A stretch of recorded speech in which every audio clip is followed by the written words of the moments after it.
Jokowi ke Papua sepekan usai teror OPM di Distrik Mulia, pengamanan disorot. Presiden Joko Widodo rencananya akan berkunjung ke Jayapura. Orang nomor satu di Indonesia itu datang untuk menghadiri peringatan Hari Anak Nasional, HAN, pada tanggal 23 Juli tahun 2024. Jika itu terjadi, maka masih sangat dekat dengan teror-teror OPM yang terjadi sebelum tanggal 20 Juli tahun 2024. Seperti diketahui, beragam teror OPM terjadi di beberapa wilayah Papua.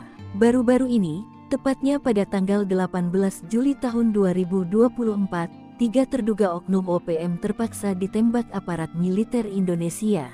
Ketiganya diduga bikin onar di Distrik Mulia hingga personil keamanan harus turun tangan.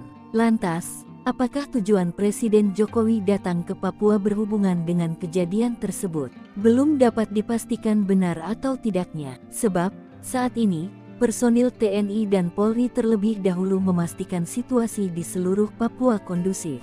Mengutip tribunpapua.com, Kombes Victor Makbon selaku Kapolresta Jayapura Kota menyebut anggotanya sudah siap menjelang kunjungan Presiden Joko Widodo Jokowi ke Jayapura. Makbon juga memsatikan kota Jayapura kondusif. Operasi keselamatan itu yang kami depankan, karena kami merasa hal ini sangat penting.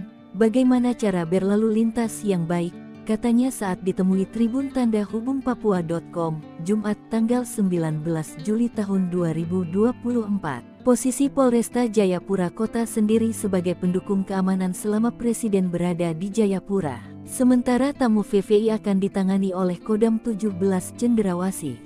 Meski begitu, Makbon mengatakan komunikasi antar institusi tengah berjalan baik, termasuk persiapan pengamanan.